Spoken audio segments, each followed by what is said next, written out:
Syukur alhamdulillah para pemohon sekalian, para remaja putri, ada remaja putrinya, remaja lain, ibu semuanya.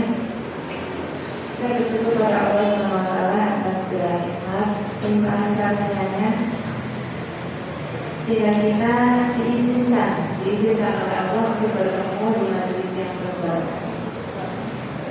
Dan selawat serta salam senantiasa kita limpahkan kepada junjungan kita Nabi besar Muhammad SAW, Allah SWT, pada pemberanya, sahabatnya, dan para penegak risalahnya yang dimuliakan.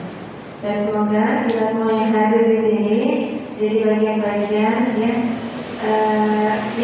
menegakkan kalimat Allah, yang kata Rasulullah, umat yang dinanti-nanti, umat yang dirindukan. Nah, itu adalah kita. Semoga kita menjadi bagian dari umat tersebut dan mendapatkan janji Allah surganya. Amin. Amin ya rabbal alamin. Ibu-ibu semuanya sehat? Alhamdulillah. Ini kali pertama pakai kursi. Saya seperti tinggi sekali di sini ya, dan kita sama aja. Mungkin sudah terlihat begitu ya. Sudah terlihat. Saya tadi dari rumah memperkirakan Bismillahirrahmanirrahim, semoga sampai sini tepat waktu jam 9. Alhamdulillah kurang 5 menit sudah ada di depan kira. Takut kalau terlambat ya. Kata Allah SWT, majelis ilmu itu penuh dengan barokah. Jadi ketika majelis ilmu seperti ini, mereka datang menaungi ya, sayap-sayapnya, kemudian mendoakan mereka-mereka yang ada di majelis itu. Nah, jadi seperti ini, silakan kita semuanya dari depan sampai belakang berlomba-lomba berdoa apa aja. Yang punya anak yang punya anak besar susah ya, yang masuk telinga kiri keluar telinga kanan saatnya. Yang keempat, di majelis seperti ini juga kita menambahi dengan berdoa semoga dimudahkan, ya.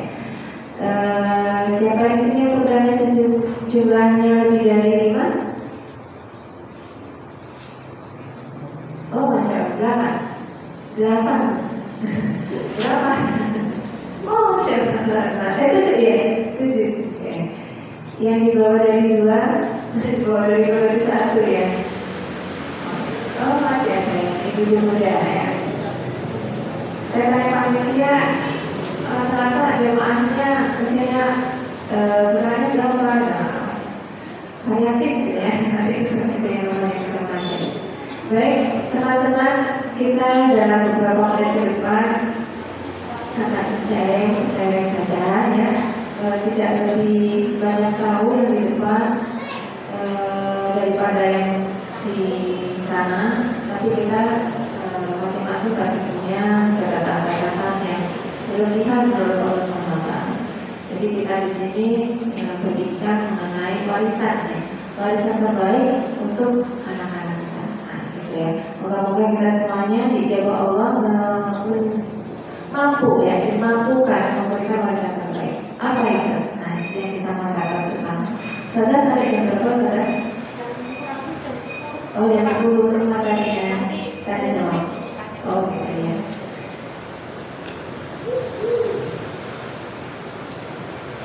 Kenapa kita menggunakan kata warisan ya? Umat adalah ibu-ibu semuanya. Karena kita semua itu akan mati karena meninggalkan dunia ini. Qadarullah, kemarin saya bukan bersama ya. Di sekitar saya ada yang meninggal 2 gitu ya, dini hari dan pagi hari.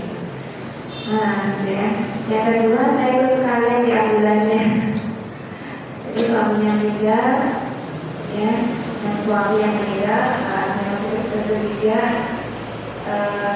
istrinya WA saya, jadi teman saya, gitu. Oke, udah saya langsung cus ke rumah sakit. Saya kira masih nazar, ternyata pas saya sampai sana udah di kamar jenazah.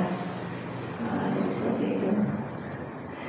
Ternyata kita semua memang akan kembali, ya. Tapi ketika fenomena itu tetap di depan kita, baru kita, iya ya, kita semua akan kembali. Dunia itu sebentar. Dunia itu adalah wasilah supaya kita itu menggapai surganya itu yang kita punya ini bisa kita manfaatkan. Kalau misalnya ada gempa di Cianjur, saudara saya juga ada di Cianjur, tapi pas tidak kena, tapi goncangannya juga terasa sekali dahsyat gitu. Pastilah sudah sampai di depan mata kita fenomena itu. Kalau ya betul ya, kita yang kita pakai ini, yang kita punya ini tidak lama, semuanya akan kembali. Baru kita pikir, iya ya, kenapa kalau sebentar, kenapa enggak ini, kenapa enggak itu. Kalau udah waktunya mepet, ya. Tapi kalau gempa itu dengan detik kan ya, 1 menit aja dia menggoyahkan semuanya. Bukan sejam, tapi 1 menit juga orang semuanya. Jadi seperti gitu ya. Nah, ketika kematian juga demikian. Jadi ternyata iya, begitulah Allah kalau sudah berkehendak. Lalu kita dalam keluarga kita juga masing-masing, entah sang suami, entah sang istri, nanti mungkin kita salah satu akan lebih duluan. Data suami kita, data kita sendiri. Pertanyaannya adalah, hari itu apa sudah kita persiapkan? Hari itu apakah kita sudah siap untuk kembali? Pertanyaan itu kita belum tentu bisa jawab, benar nggak? Apalagi pertanyaan tema hari ini masih warisan. Masih warisan. Nah, sekitar kita sudah biasa memahami bahwa warisan itu adalah harta yang mungkin nanti ya dalam Faraid juga dibahas itu sekian bagian seperti yang diartikan untuk bagian harta. Lalu pertanyaannya, warisan yang terbaik apa? Ternyata warisan terbaik itu bukan kata Umar, ya, bukan harta. Ketika dia ditanya, Umar, kenapa kamu tidak berikan semua hartamu untuk di jalan Allah? Kata Umar, aku sudah tinggalkan untuk mereka Allah dan Rasulnya. Jadi bukan se-ekstrim itu juga ya untuk sekarang ini, ya. Tetapi paling tidak buat kita pertanyaan itu harus kita pertanyakan ke diri kita, sejauh mana, berapa persen, seperti apa anak-anak kita sudah merasakan juga keberadaan ketika berada bersama Allah dan Rasulnya, itu enak enggak? Contohnya indikatornya, kalau dia sholat itu sudah merasakan sebagai satu yang langsung dikerjakan enggak? Ketika anak perempuan, ketika melihat fenomena imamnya nggak boleh kerudung, itu dia responnya gimana? Masih kerudung atau apa atau dia malah mencibir temannya, atau dia ikut-ikutan? Itu indikator yang harus kita lihat di anak-anak kita. Sejauh mana apa yang sudah kita berikan ke mereka itu memang sudah seperti pakaian, udah jadi melekat dalam kepribadiannya.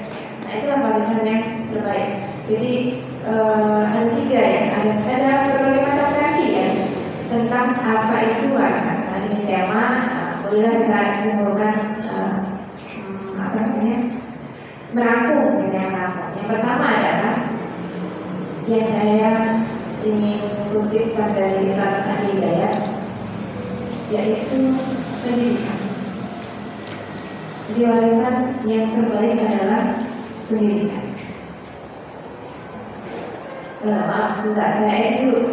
Warisan terbaik menurut Ustaz Hidayat adalah akidah. Jadi pendidikan, tapi poin pertamanya adalah akidah. Lebih spesifiknya pada akidah.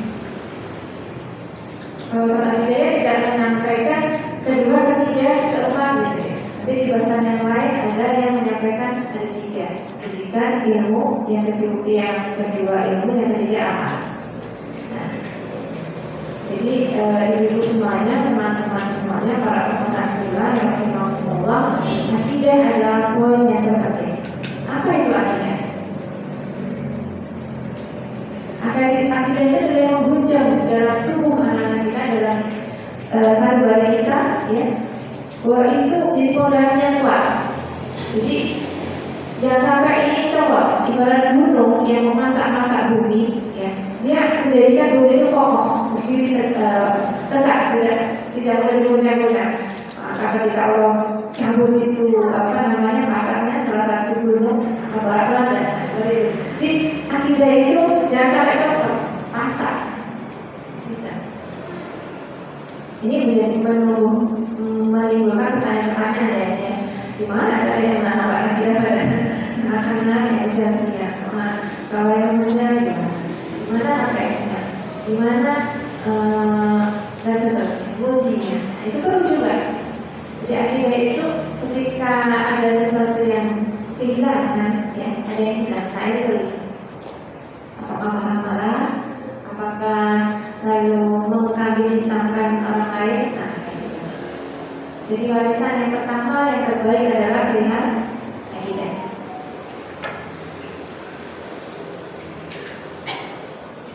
Jadi kata Umar bin Abdul Aziz, saya meninggalkan untuk mereka ketakwaan kepada Allah. Jika mereka adalah orang-orang yang solih, maka sesungguhnya Allah adalah wali atau pelindung bagi orang-orang yang solih.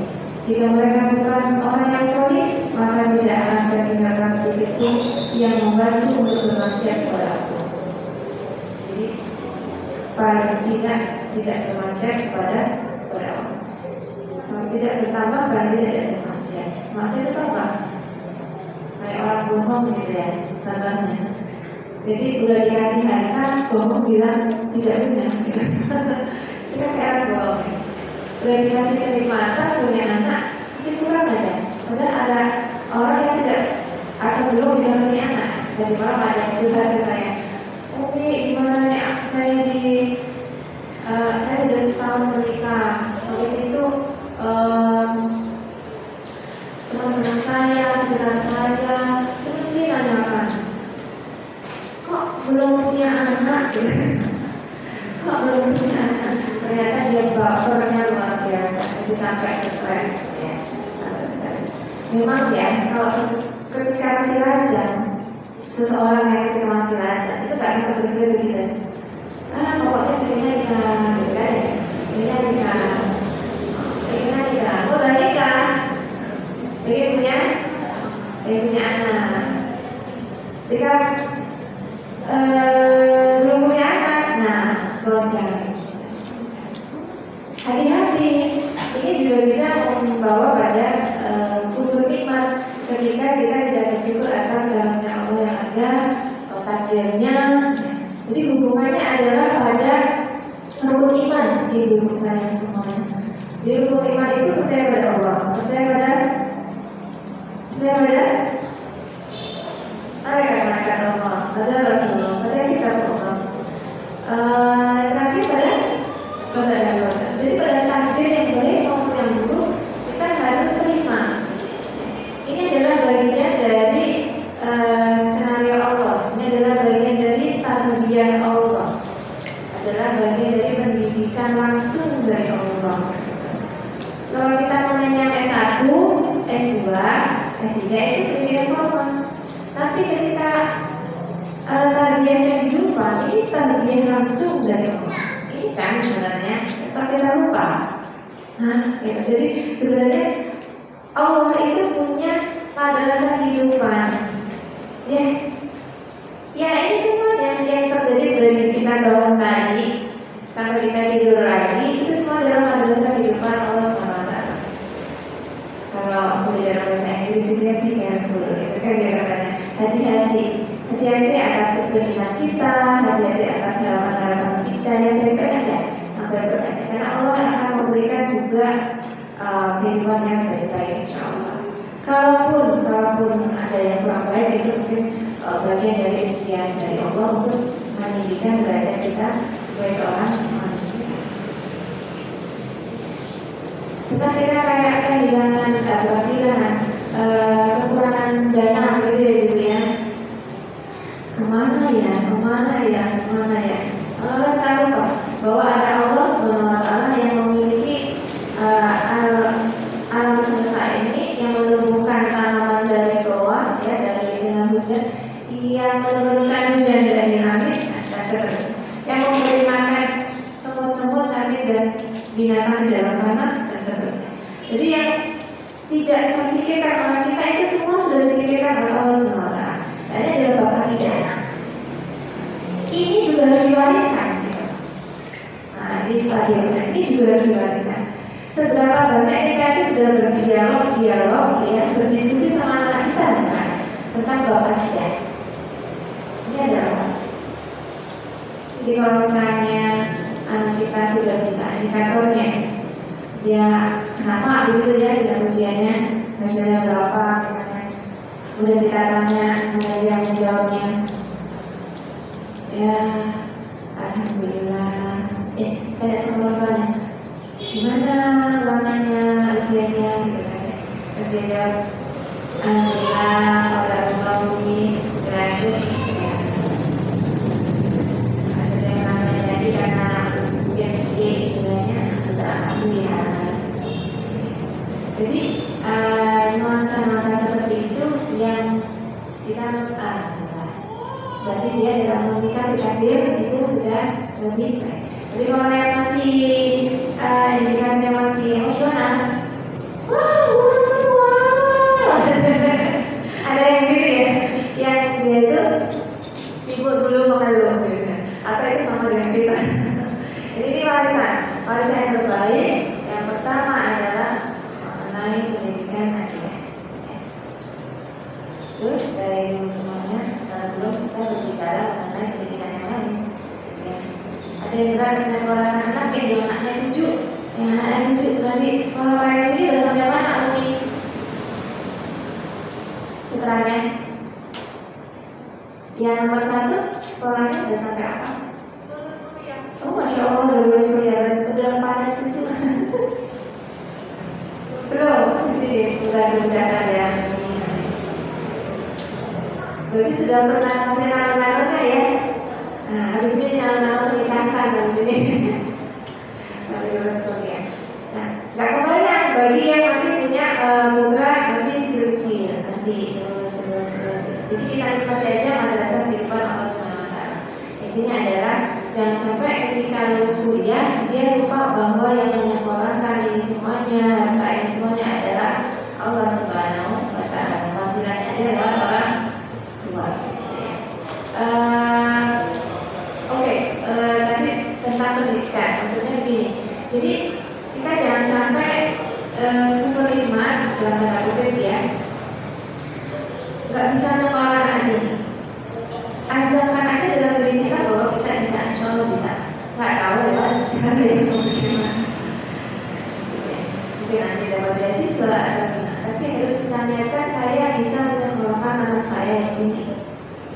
Tidak harus tinggi ya, menyekolahkan anak saya. Kalau kita tambah juga ya, juga bagus sekali. Bermanfaat ke orang banyak. Ya, biasanya anak-anak yang tumbuh besar, kemudian yang menjadi orang yang besar, atau mungkin itu adalah salah dua adalah para suami pasti dulu ceritanya saat kecil ibunya, ya ibunya itu pasti punya cita-cita yang bisa capai. Coba tanya orang tuanya, pasti dalam sama keluarga itu berdoa semoga anakku berjuang dan seterusnya begitu. Coba ditanya, masih begitu. Nah, ini untuk kita coba bagaimana mewariskan warisan terbaik pendidikan. Kita harus benar-benar juga berdoa. Berdoa sama Allah, semoga saya bisa memberikan pendidikan yang terbaik, menyekolahkan anak yang terbaik, dan seterusnya bermanfaat untuk orang lain.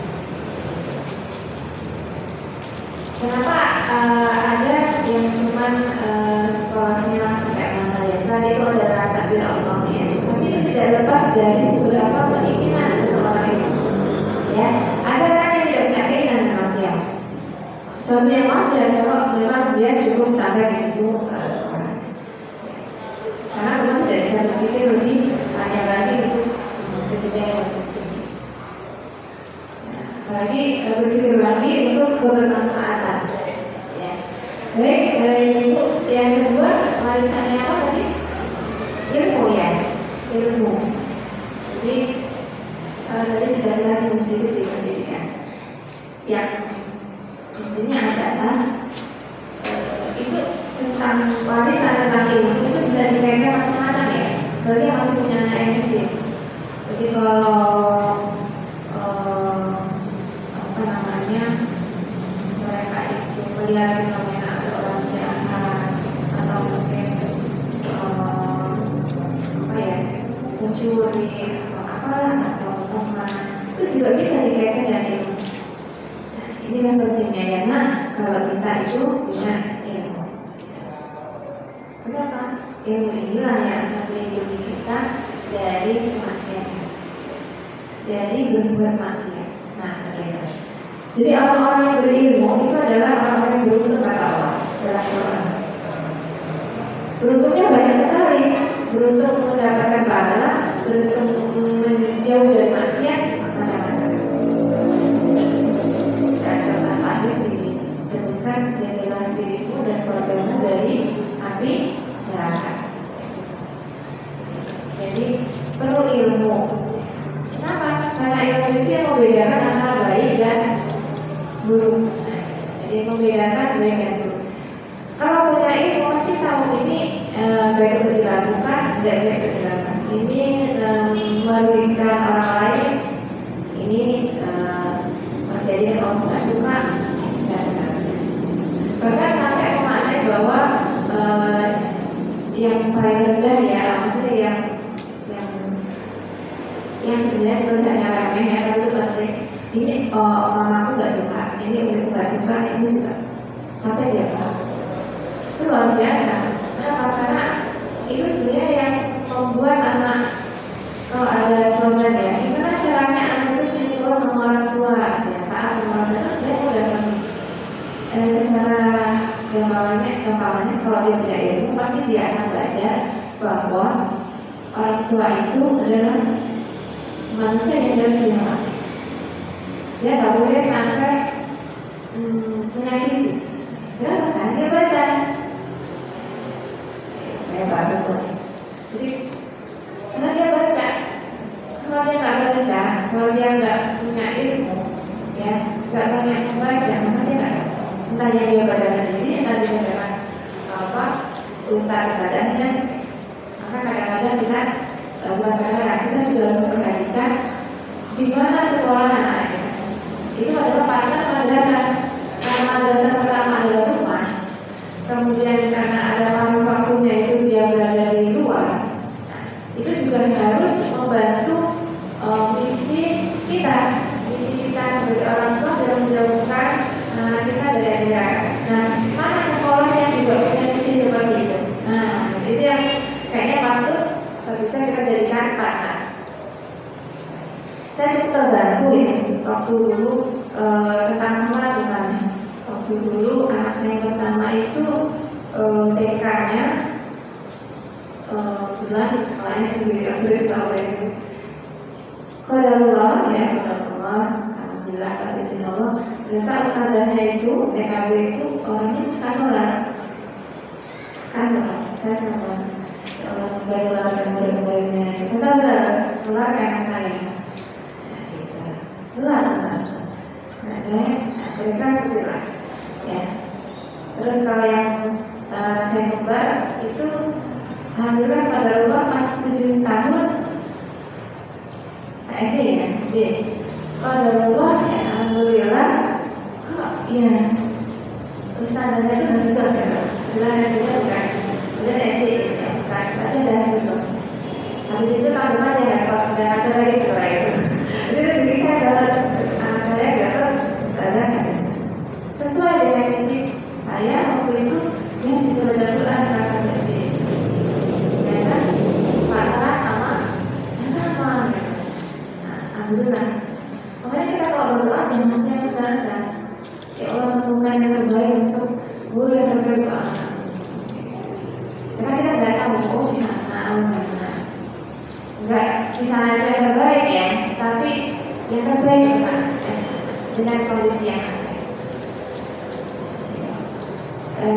itu untuk ilmu.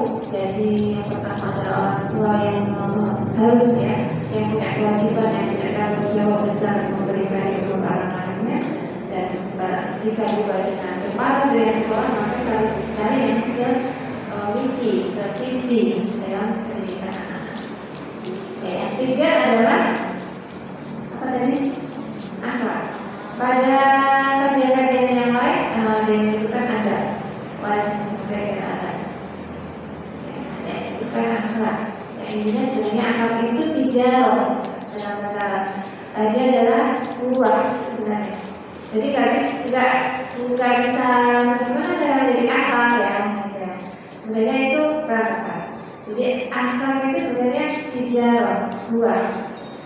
Tijarah buah sih. Aksa, tijarah beda. Aksa. Jadi dia itu buah. Ya. Akibat dari yang bagus, pendidikan yang baik, maka akan menghasilkan akhlak yang bagus. Jadi nggak bisa. Itu sekolah, misalnya ada suatu sekolah ya kan akhlak Islami gitu ya. Tapi sebenarnya bukan ini di situ yang pendidikan akhlak, cuma dia akibat dari akhlak guru yang baik ya, akidah yang baik, kemudian berbuahlah akhlak yang baik untuk anak-anak. Bahkan kalau dalam komunal parenting ya, kita baik ke bahasa parenting, untuk membuat suatu kebiasaan baik itu dibutuhkan 120 hari. 120 hari berapa bulan? 4. Ya, 4 bulan. Jadi hari pertama ngajarin berkata sembah ya, misalnya terima kasih Umi, misalnya itu aja kan misalnya ya. Mau soal paling panjang itu harus 120 hari. Jangan ngomong. Atau mungkin yang menjadi ini keadilan Allah, terima kasih Allah, itu harus terus setiap hari. Jadi menghujat. Mungkin teman-teman di sini ada yang cerita bagaimana sekarang saya bisa coba ditarik ke belakang. Itu akibat dari apa? Pasti akibat dari sesuatu yang rutin, sesuatu yang terus menerus istimror. Akibat itu juga begitu. Jadi untuk jadi buah ya berbuah baik, jadi akhlak baik itu harus terus menerus. Nggak mungkin instan. Makanya nggak salah ketika ada kajian pranikah gitu ya. Saya buka sama sedikit para laki-laki atau para akhwat itu juga diminta mencari pasangan itu yang baik. Kenapa? Karena biar nggak tanggal sulapnya setelah menikah. Ya, karena bibirnya sudah bagus. Jadi nanti ketika belajar untuk membuat konsisten dalam kehidupan rumah tangga bisa bareng-bareng. Tapi kalau belum itu susah, gitu ya, susah. Bisa dibayangkan ya, rumit banget gitu loh. Kita yang bilang ini, selalu bilang ini, ya kan? Benar nggak? Ada cari kesepakatan dulu, baru kan? Gak bisa kalau anak-anak nanti bentar lagi. Jadi harus komitmen bersama. Apa visinya untuk pendidikan? Hanya itu calon suaminya. Kalau di sini ada yang mau ini yang ada nenek-nenek, di sini ada nenek-nenek. Betul. Jadi itu juga gitu. Maksudnya diajarin bagaimana nanti mencari mantu ya. Seperti kita lihat aja. Kenapa? Karena ini masalah akidah. Bagaimana nanti mau dibawa bagaimana nanti keluarganya ke arah mana itu perlu. Kenapa? Karena diskusinya itu sudah harus selesai sebelum menikah. Jadi pas menikah juga itu aja masih ada lihat-lihatnya dia kan? Masih ada lihat-lihatnya. Baik, itu tentang pendidikan ilmu dan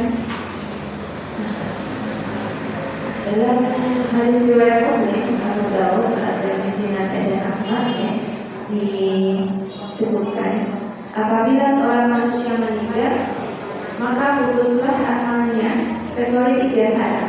Kecuali 3 hal.